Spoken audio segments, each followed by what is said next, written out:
이번에도 이제 수백 통의 편지가 전도 대상자들에게 이제 발송이 되었어요.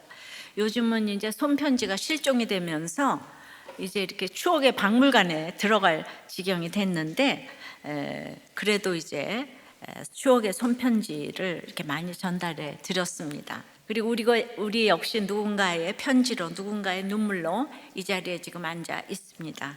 그래서 오늘은 성령의 편지에 대해서 좀 이제 생각을 해보고자 합니다. 성령의 편지는 첫째로 발신자와 수신자가 있습니다. 25절 6절에 또 이 아래와 같이 편지하니 일러스되 글라우디오 루시아는 총독 벨릭스 각하께 문안하나이다.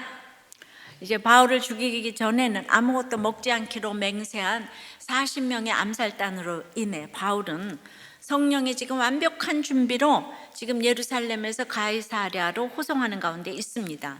그런데 그냥 호송만 하는 것이 아니라 바울이 가는 곳에 미리 편지를 보냅니다. 지금 누가 보내죠? 천부장 루시아가 보내고 있습니다. 우리가 편지의 발신자가 이렇게 아는 사람이라야 읽지 않겠습니까? 게다가 신뢰를 하는 사람이라면 또 설레면서 읽지요. 그래서 보통 이제 보이스피싱도 보통 아들, 딸로 문자가 오잖아요. 그럼에도 저는 아들이 말하면 안 넘어갈 것 같은데 제 손녀딸이 할머니 저 폰 잃어버려서 지금 급하게 돈 좀 보내주세요 하면 손녀라는 그 이름 때문에 그냥 깜빡 넘어갈 것 같아요. 근데 앞에 소개해드린 전도 편지에도 다 뭐라고 적혀 있습니까? 사랑하는 아내, 엄마, 아들, 딸, 누가 보냈는지 알 수 있잖아요. 이제 편지는 그래서 보내는 사람의 이름이 너무 중요합니다. 그래서 벨릭스도 천부장이 아니라 백부장이나 십부장이 보낸 편지라면 보지도 않았을 것 같아요. 그렇게 여러분들은 이미 누군가에게 큰 영향력을 미치는 이름을 이미 다 가지고 있어요. 어떤 내용보다 더 강력한 이름인 엄마, 아빠, 오빠, 누나, 동생 등의 그런 이름을 다 가지고 있지요. 그 이름만으로도 전하는 말에 큰 힘을 가진 우리 모두는 발신자입니다. 어떤 집은 첫째 딸 말만 잘 듣는다면 첫째 딸인 내가 이미 신뢰받는 발신자이고요. 어떤 집은 아들 말만 듣는다면 아들인 내가 이미 강력한 이름을 가진 발신자입니다. 이 능력의 이름을 받았다면 이 집안에 복음을 전하시기를 바랍니다. 오늘 26절에 글라우디오 루시아는 우리가 그동안 항상 들어왔던 천부장의 그 이름인 거예요. 오늘 처음으로 이름이 밝혀집니다. 글라우디오란 이름은 로마식이고 루시아라는 이름은 헬라식이에요. 그는 원래 헬라 사람이었습니다. 그런데 이제 글라우디오 황제 때 로마 시민권을 돈으로 샀어요. 근데 그는 이 로마 시민님이 너무너무 자랑스러워가지고 그 이름 앞에 새로운 로마식 이름인 글라우디오를 붙였어요.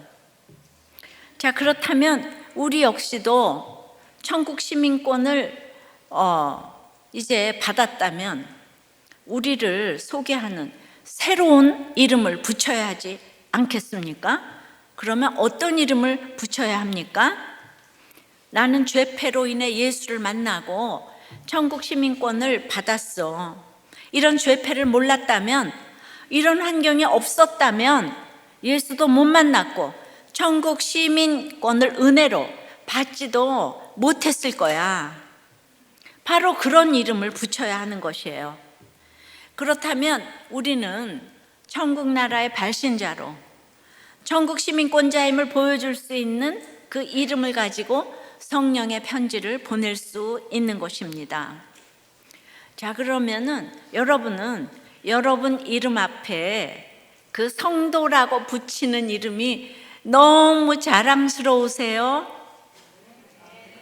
창피하세요? 자, 그런데 발신만 하면 뭐합니까? 받는 수신자가 있어야 되죠. 이 받는 사람이 있어야 편지가 완성되잖아요. 자, 오늘 발신자가 루시아였어요. 근데 오늘 편지를 받는 수신자는 벨릭스, 총독으로 소개된 이 벨릭스예요. 이 벨릭스는 본래 노예 출신입니다. 글라우디오 황제의 모친이었던 안토니아에 의해 자유인이 되었기 때문에 이 사람은 또 안토니아가 자랑스러워가지고 그 본명이 안토니오 벨릭스입니다. 그러니까 노예였는데 지금 총독이 된 것이죠. 역사상 노예로서 이 지방장관이 된 유일한 입지전적인 인물이에요. 근데 로마의 역사가 타키투스는 벨릭스를 노예와 같은 비천한 정신을 가지고 왕의 권력을 휘둘렀던 잔인함과 탐욕의 대가라고 말합니다. 중요한 말이 노예 정신이에요. 그러니까 로마 정부의 특혜를 얻어서 유대 총독이 되었지만 그를 지배하고 있는 사고방식과 정신세계는 노예 정신, 노예 근성인 거죠. 그는 또한 가정도 복잡해서 자신의 신분 상승을 위해서 결혼을 3번을 했는데요. 첫 번째는 잘 모르고 두 번째 아내가 그 유명한 안토니우스와 클레오파트라의 손녀였어요. 세 번째 아내는 유대 분봉왕인 헤롯 아그리파 1세의 맏딸 드루실라였습니다. 그러니까 이런 아내 얻는 일을 위해서 노예였던 그가 얼마나 포장하기 위해 돈을 쓰고 정력을 낭비했겠습니까? 저는 생각해 보니까 너무 불행했을 것 같아요. 그렇기에 우리가 성령의 편지를 보내야 할 수신자는 바로 이 땅에 이렇게 죄의 노예로 살아가는 벨릭스 같은 사람이에요. 겉으로 보기엔 성공을 했고 돈이 있고 좋은 신분으로 살아도 천국 시민이 아닌 이 노예로 여전히 살아가는 지체가 내 옆에 수두룩 많아요. 그러면 그가 바로 내 편지를 받을 수신자인 것입니다. 그리고 이 총독 벨릭스 앞에 각하가 붙어 있잖아요. 이것은 강한, 고귀한이란 뜻이에요. 근데 우리가 지금 들었다시피 벨릭스는 고기와는 거리가 멀죠. 그러나 천부장은 이런 벨릭스에게 잘 보이고 싶어서 우리 인생이 그래요. 우리는 성공하려면 이런 벨릭스에게 잘 보여야 돼요. 그래서 아주 상투적으로 각하라고 우아하게 아첨을 해가지고 이런 어법을 썼을 것이에요. 여러분들도 이렇게 욕심이 많을수록 이 우아한 말을 잘 쓰죠. 나는 여기서도 성공해야 되고 여기서도 성공해야 되고 우아한 것만 생각하면 그걸 생각하세요. 근데 아첨하기 싫어도 성령의 편지를 써야 될 때는 우아를 생각하면서 부부간에도 목장에서도 좀 우아하게 말을 하시기 바래요. 근데 이제 이걸 보면서 수신자, 발신자, 루시아나 벨릭스나 우리 인간 군상 아니겠습니까? 도리어 우리는 부러워하지요. 믿음이 없어도 나의 유익을 위해서 우리는 루시아처럼 알맞게 착합니다. 그리고 또 알맞게 악합니다. 그리고는 서로 옳고 그름을 논해요. 그러나 우리 이 세상에 천부장, 총독 싫은 사람은 어디 있겠습니까? 이런 세속사에서 구원을 위한 구속의 역사, 구속사로 넘어가는 것이 구원인데 벨릭스 끝에까지 구속사로 못 넘어갔어요. 왜? 지위가 있고 돈이 있으니까 절대로 못 넘어가요. 그래서 그 구속사로 넘어가는 이 구원받은 사람, 그런 우리가 보내는 편지가 성령의 편지입니다. 그러니까 우리가 편지를 보낼 대상은 벨릭스처럼 때론 참 무시가 될 수 있어요. 하지만 내 죄를 더 깊이 안다면 내 이름 앞에 씻을 수 없는 내 죄패가 천국 시민권자로 새로운 이름이 붙여져 있다면 벨릭스 같은 저 사람도 상대도 나보다 더 고귀할 수 있다는 것을 깨닫게 되죠. 그런 깨달음으로 이 편지를 보낼 때 그 내용이 전달이 되는 거예요. 예수님의 말씀이 편지로 발신자가 되고 노예로 살던 제가 수신자가 되어 이 복음을 받아들였기에 평생 노예처럼 일하며 개미처럼 일하고 인생의 허무함으로 술을 마시던 제 남편에게 진짜 예수가 없으니까 환자를 보면서 정말 노예처럼 일하고 개미처럼 일하고 인생의 허무함으로 살던 그 모습이 제가 너무 안타까워서 제가 이제 수신자였던 제가 발신자가 되어서 이 복음의 편지를 보낼 수가 있었던 거죠. 그저 남편으로 묶어주신 이유 하나만으로, 그 남편이란 이름 하나만으로 남편을 존귀하게 여기며 역할에 순종하며 성령의 편지를 날마다 이렇게 보냈죠. 저야말로 벨릭스처럼 눈치만 보면은 눈치 구단의 노예처럼 살았어요. 제 전공이 노예잖아요. 노예. 성령의 편지는 나와 똑같이 세상에 종로를 타고 있는 사람을 찾아가는 편지입니다. 적용해 보세요. 내가 구원 때문에 안타깝게 편지를 보내야 할 수신자는 누구입니까? 그래서 내가 편지를 보내면 좋아할까요? 싫어할까요? 여러분의 관계 속에서 한번 질문을 해보세요. 고부간의 장서간의 관계에서 시어머니가 며느리한테 편지 보내면 좋을까요? 싫을까요? 장모가 사위한테 편지를 보내면 좋을까요? 싫을까요? 거꾸로 다 해보세요. 성령의 편지는 두 번째는 고발이 아니에요. 성령의 편지 내용이 중요한데 고발이 아니에요. 오늘 이제 좀 보겠습니다. 27절부터 30절이에요.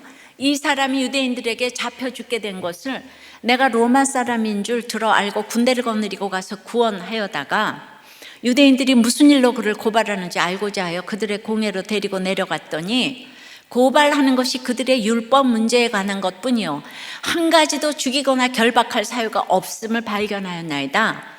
그러나 이 사람을 해하려는 관계가 있다고 누가 내게 알려주기로 곧 당신께로 보내며 또 고발하는 사람들도 당신 앞에서 그에 대하여 말하라 하였나이다 하였더라.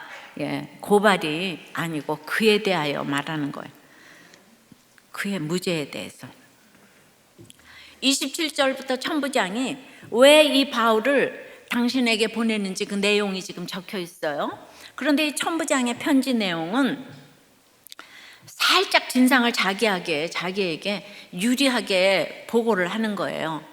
천부장이 자기가 바울을 구출하기 위해서 그가 로마 시민이기 때문에 구원하러 갔다 그러는 거예요. 그건 아니죠. 이게 소란스러운 이제 싸움이 일어나서 진상을 알아보러 간 거지 바울이 로마 시민권자가 돼서 간 거는 아니죠. 천부장도 이때 쓰임을 받았지만은 이 사람이 이렇게 정직한 사람은 아닌 거예요. 그러기에 사람은 믿음의 대상이 아니에요. 이 말은 진리 중에 진리입니다. 그러니까 여러분 어떤 경우에도 속았다고 너무 속상해하지 마세요. 항상 속은 내가 더 잘못이다 그것만 생각하시면 이제 훨씬 해석이 잘 됩니다. 근데 여기서 지금 천부장의 이 죄를 논하려는 게 아니라 그보다 더 중요한 이 편지의 핵심이 있는데 지금 천부장 루시아가 총독에게 보낸 편지의 내용은 바울의 같은 동족 유대인들이 바울을 지금 고발했다는 거예요. 고발이라는 것은 잘못을 드러내서 알리는 거잖아요. 그것은 이 사람이 범죄를 저질렀으니까 재판에서 처벌을 해달라고 지금 요청하는 거잖아요. 이건 헬라어로 엔칼레오인데요. 이 의미가 아주 재밌어요. 조금 과장해서 말하자면 고발은 내 것 내놓아라 이렇게 외치는 거예요. 돈 꿔준 사람이 돈을 갚지 않는 빚쟁이에게 내 것 내놔라 라며 소리쳐가지고 이 사람이 빚쟁이임을 사방에 알리는 거죠. 그러니까 우리 고발하고 이러면 다 알려지잖아요. 뭐 소송하면 다 알려지잖아요. 유대인들은 자기 민족의 자존심과 정체성을 바울이 뺏어갔다고 여겼어요. 심지어 그것을 이방인에게 거저주어서 값싸게 만들어 버렸다고 여겼습니다. 그래서 바울을 향해서 내 거 내놔! 지금 이렇게 외치듯 고발한 거예요. 유대인들의 고발이 얼마나 대단했는지 천부장의 이 간단한 보고에 고발이란 단어가 3번이나 나오고 35절에 한 번 더 나와서 4번이나 지금 오늘 본문에 고발이 나와요. 예. 그러니까 한마디로 바울이 자기들의 자리와 기득권과 이 모든 아주 그냥 이권을 다 뺏어갔다는 뜻이에요. 바울 때문에 교회가 안 돼. 유대인도 교회잖아요. 예루살렘 교회. 그러니까 이제 내 거 내놔 고발을 지금 그냥 막 4번이나 이제 이 얘기가 나왔잖아요. 천부장은 이 고발에 대해 조사한 결과가 무죄. 그러면 이제 상권을 종결하면 되잖아요. 근데 그렇게 할 수가 없었어요. 30절에 보면은 바울을 해하려는 관계를 꾸민 결사대가 지금 나오잖아요. 사유로 안 되니까 악한 음모를 꾸미는 관계를 쓰는 거예요. 이 관계라는 또 헬라어 단어가 신약에서 이렇게 4번이나 나오는데 그 대상이 모두 사도행전의 바울인 거예요. 여러분 기가 막히지 않아요?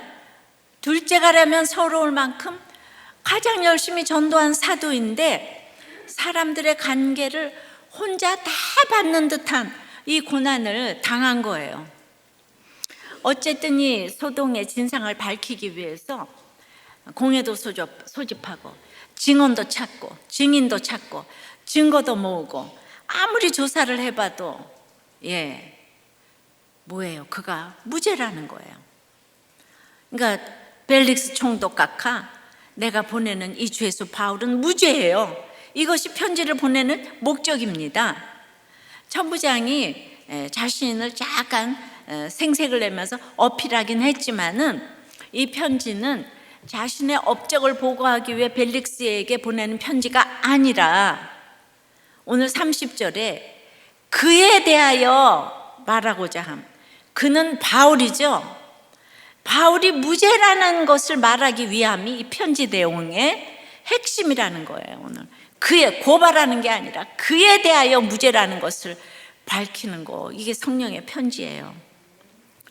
자, 다시 고발하다를 뜻하는 엔칼레오가 성경에 지금 7번 나오는데 6번이 사도행전에서 바울에 대해서만 쓰였는데 오늘 본문에서 4번이 쓰였어요.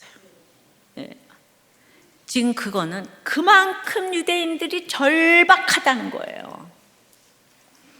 오늘 바울을 고발하지 않으면 자기들이 지금 죽게 생겼다는 거예요. 이제 7번 중에 6번이 사도 바울에게 쓰였는데 그러면 나머지 한 번은 어디에 쓰였을까요? 로마서 8장 33절 4절에 누가 능히 하나님께서 택하신 자들을 고발하리요? 고발이 또 나오죠. 의롭다 하신 이는 하나님이시니 그러니까 고발이나 누가 정죄하리요? 따라서 예수님과 위대한 결혼을 한 우리는 이 아무리 고발해도 이 정죄하는 고발에 넘어지면 안 되겠어요. 그러니까 성도가 당하는 고발은 성도를 일깨워 거룩하게 하려는 성령의 고발입니다. 넘어가면 안 돼요. 자, 다시. 자, 연애 편지는 나와 너에 대해서 쓴 편지예요. 직장에서 업무를 보고하는 편지는 일에 대한 편지입니다. 군대에서 아들이 부모에게 쓴 편지 역시 편지를 받는 수신자, 즉 부모님이 얼마나 고맙고 감사했는지 받는 사람에 대해 쓰는 편지예요. 하지만 성령의 편지는 이제 보내는 나에 대해 혹은 나의 업무를 보고하는 편지가 아니고요. 또 받는 너에 대해서 감사와 존경에 대해 쓰는 편지가 아니고요. 바로 그에 대해서 쓰는 편지인 거예요. 그가 지금 오늘 바울이잖아요. 그런데 바울을 넘어서 예수 그리스도. 진짜 그러면 그가 어떻다고 쓰는 편지입니까? 지금 바울이 무죄잖아요. 그는 무죄인 거예요. 그는 무죄. 이게 성령의 편지입니다. 지금 천부장이 벨릭스 총독에게 쓰는 편지의 내용이 무엇입니까? 바울이 죄수로 묶여서 가는 죄수 바울이지만 벨릭스 총독 각하 그에게서 한 가지도 죽이거나 결박할 사유를 발견하지 못했습니다. 그는 무죄예요. 이게 편지의 내용입니다. 그렇습니다.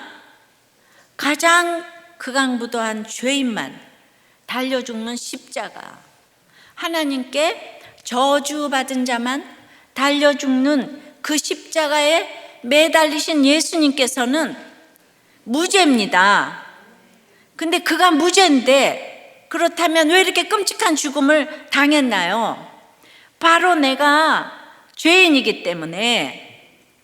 그래서 그의 무죄함과 나의 죄인됨이 전해지는 이것이 그에 대해서 알리는 바로 이것이 성령의 편지라 이겁니다. 그러나 이 죄 없는 지금 바울이 이렇게 지금 잡혀가는데 실상 바울 보고 당신이 무죄예요? 유죄예요? 물어본다면 바울은 뭐라고 대답했을까요? 지금 너무 그냥 정말 억울해서 죽을 지경에 이르렀는데 여러분 보고 당신이 유죄예요? 무죄예요? 그럼 여러분 뭐라고 대답할 거예요? 무죄예요 이럴 거 아니에요, 그죠? 근데 바울은요, 나는 죄인입니다 그러는 거죠. 한 번 더 물어보면 죄인 중에 괴수예요 이래요. 실제로 바울이 죽기 전까지 그랬잖아요. 난 죄인 중에 괴수다.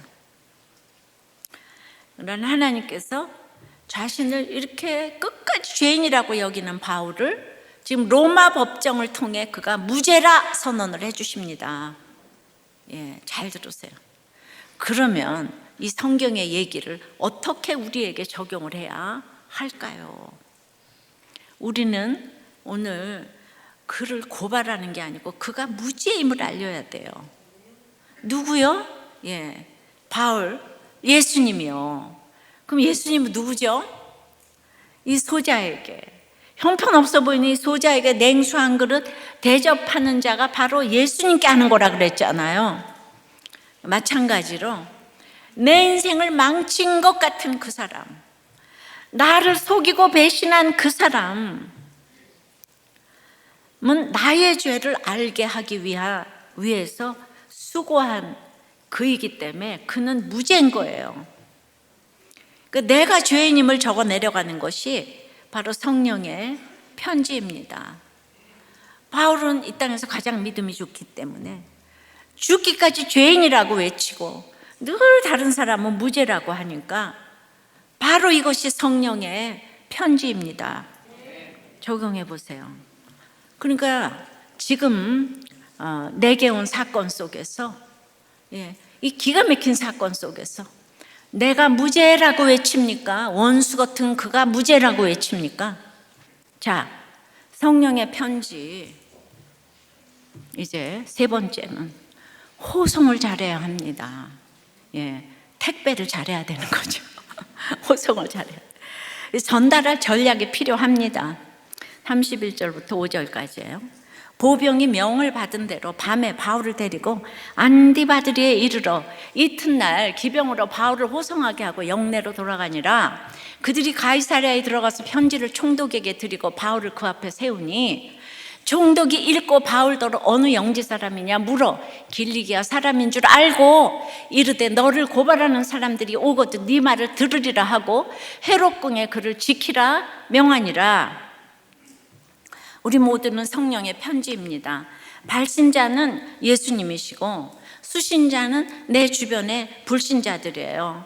그리고 편지의 내용은 내 삶이에요. 실제로 우리 몸속에 누군가 정보를 기록해 놓았다고 합니다. 예.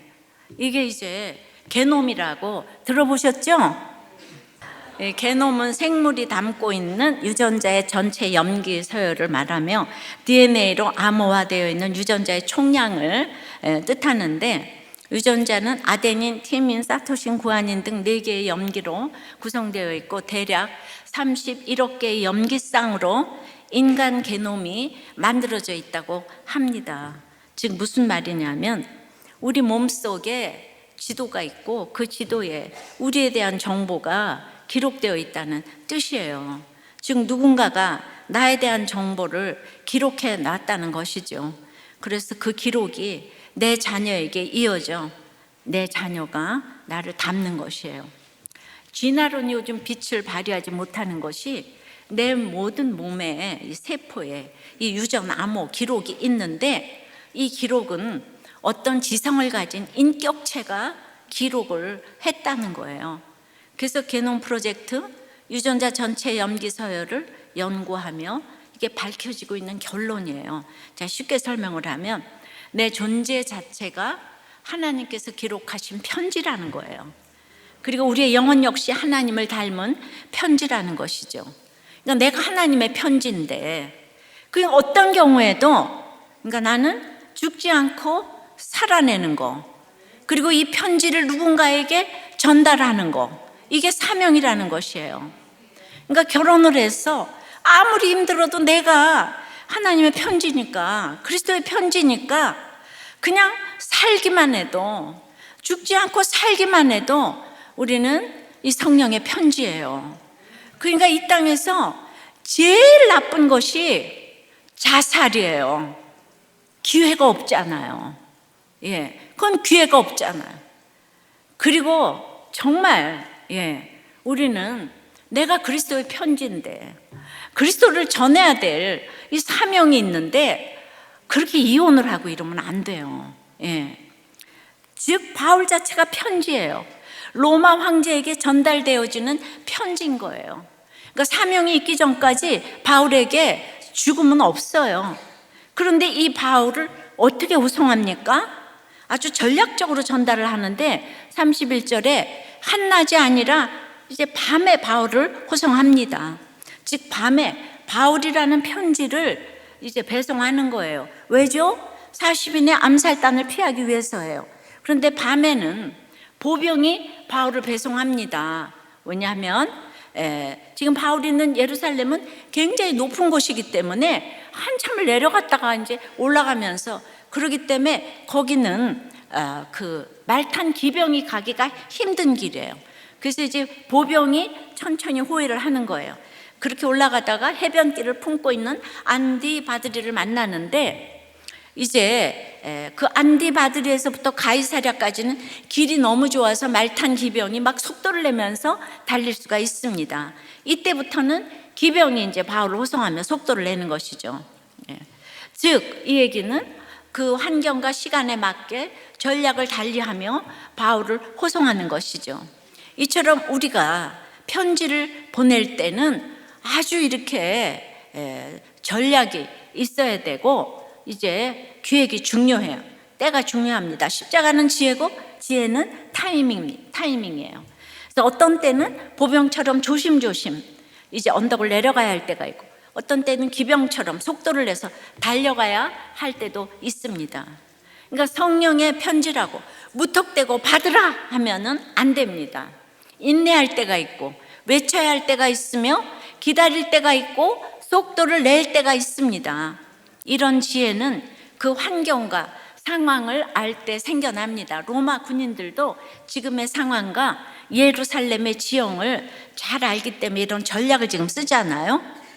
이미 이런 상황을 겪은 수많은 나눔들과 전략과 전술이 행해지는 기획실인 이 목장에 가서 물을 때, 기획실, 전략 기획실, 그죠?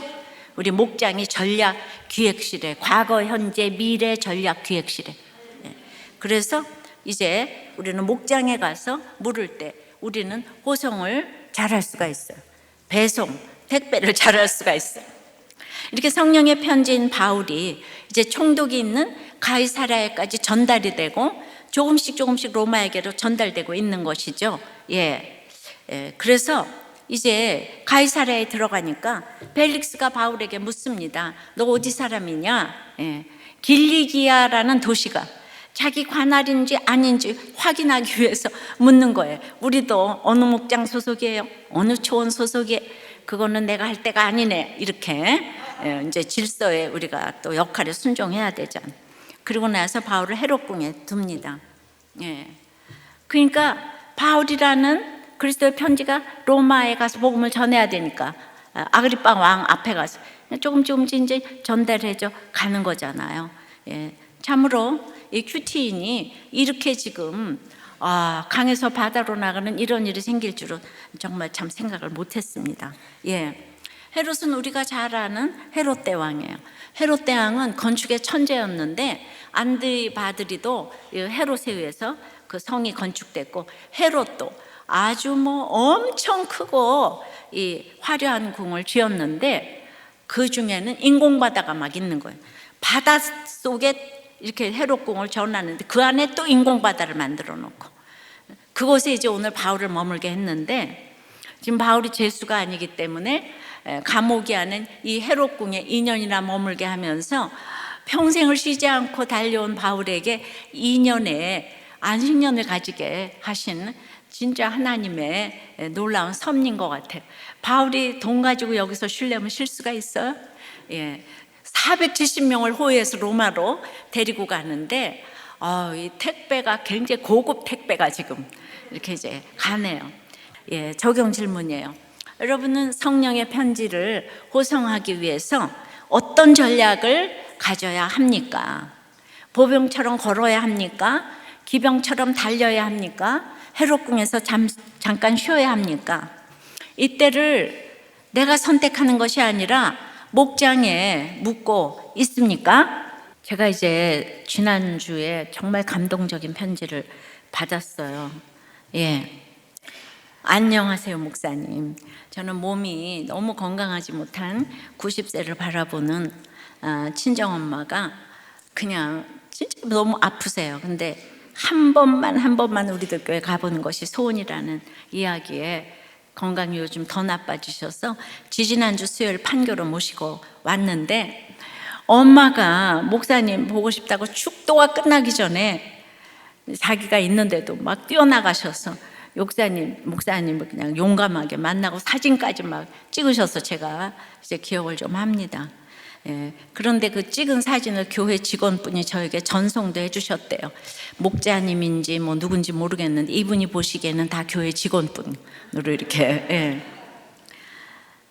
근데 눈도 잘 안 보이시는 분이 자신 거, 제 아들 청소년 큐티 책을 사시겠다고 나가서 다 골라놨는데 엄마가 현금이 없다고 이제 자기를 기다렸다는 거예요. 그냥 엄마를 보니까 너무 짜증이 나고, 그냥 너무 화가 나서 자기도 현금이 없다고, 그래가지고 다 골라놓은 책을 그대로 다 놓고 와버렸다는 거예요. 이분도 이제 사는 게 이제 힘든 거죠. 그런데 목사님과 찍은 사진을 전송해 주신 분이 있다는 거죠. 그러니까 그 헤어진 분에게 문자가 와서 이 큐티 책을 계산했으니까 꼭 찾아가 달라고. 그런데 그 문자를 받고 늙은 노인네가 안쓰러워서 그냥 직원이 그냥 주나 보다, 별 감동도 없이 들고 왔다는 거죠. 근데 그 다음날 이제 목요일 저녁에 퇴근 후 집 앞에 가보니까 작은 상자가 하나 있었는데, 자세히 보니까 택배도 아니고 교회 그 직원분이 직접 방문하셔서 놓고 가주셨어요. 주일에 행사가 있는데 택배로 보내면 혹시나 날짜를 놓칠 것 같아 두고 간다고 하면서요, 목사님의 책 2권과 저희 엄마가 드시기 좋은 간식이 집 앞에 놓여져 있었습니다. 그 안에 날마다 큐티하는 여자와 위대한 결혼이 있었어요. 순간 너무 소름이 돋았던 게, 저는 제 결혼 생활의 사정은 아무도 모르는데 이 소통하기 힘든 삶 속에서 짜증과 화만 많이 늘어서 자녀와도 지금 원활한 소통이 되지 않고 있는데, 그 책들이 그냥 우연이 아니다 생각했고, 그래가지고 지난 주일에 혼자서 예배를 왔다는 거예요. 혼자서 다시 예배를 찾았는데, 그날 목사님의 설교를 들으면서 계속 돋는 소름으로 기가 막힐 정도였다는 거죠. 말씀 제목이 그 책 제목과 같아서 또 놀라고, 자기가 성경 이야기를 잘 아는 사람도 아닌데 아브라함과 사라의 이야기가 너무 와닿았고, 하인인지 모를 그 두 여자에게 가서 남편이 가서 사라를 힘들게 한 이야기를 들으며 남편이 새 가정 살림 차린 것이 딱 제 얘기였습니다. 그래서 그런 얘기를 자세하게 썼는데 그 얘기는 제가 이제 안 읽고요. 아직까지는 제가 마음의 준비도 안 돼 있고 교회의 마음을 열고 정책하기도 쉬운 상황이 아니지만은 우연은 아닌 것 같아 이렇게 메일을 보내어 봅니다. 남편이 용서도 안 되고, 남편 닮은 자식을 보면 미움만 커져가고 너무 어려움이 많습니다. 그러나 친정엄마의 한 가지 소원이라 하여 방문을 했는데, 교회 직원분의 이 큐티책 선물과 집 앞까지 찾아와 주셔서 놓고 가신 책 때문에 제가 주일에 혼자 제 발로 찾아오는 일까지 생겼는데, 들은 말씀들까지 이게 우연은 아닌 것 같습니다. 제가 그래도 교회를 좀 나가다 말다 했는데 그냥 7년 만에 지금 교회를 처음 왔습니다. 말씀과 찬양을 들으면서 너무 오랜만에 눈물도 흘리며 입을 열어 기도를 해보았어요. 목사님, 저와 같은 가정의 사람도, 두 집 살림도 아닌 세 집 살림하는 남편을 둔 사람도 돌아올 수 있을까요? 당연히 돌아올 수 있어요. 제가 더 용기를 낼 수 있으면 좋겠습니다. 그리고 계속 방문해서 예배를 드리고 싶어요. 좋은 말씀 감사드립니다. 여러분, 교회 직원분이 누구인지 모르겠지만 목자님인 것 같은데 성령의 편지가 되셔서 찾아가 주셨고, 이분은 정말 간증처럼 편지를 너무 잘 쓰셨어요. 앞으로 크게 쓰임 받으실 것 같고, 그 간증으로만도 우리가 너무 지금 약재료가 될 것 같아요. 그 90 노모인 그 어머니의 그 기도를 들으시고 한 번의 방문으로 따님의 발걸음을 인도하셨네요. 정말 소름이 돋는 사람은 저입니다. 저는 이 한 분 때문에 전도대회를 했다고 생각이 됩니다. 천하보다 귀한 것이 한 영혼이잖아요. 성령의 편지는 그래서 좋은 발신자, 수신자가 있어야 합니다.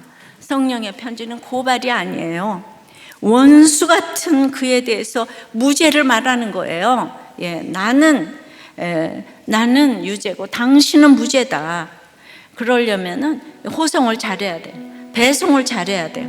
전달할 전력이 너무나 필요합니다. 우리는 십자가의 전달자가 되어야 합니다. 기도합니다. 아버지 하나님, 이 4대째 모태신앙으로 날마다 입만 열면 예수 그리스도의 편지가 되고 복음을 전하는 사명으로 여기까지 왔어요. 그런데 왜 내가 그렇게 신뢰를 받지 못하는가를 오늘 알았어요.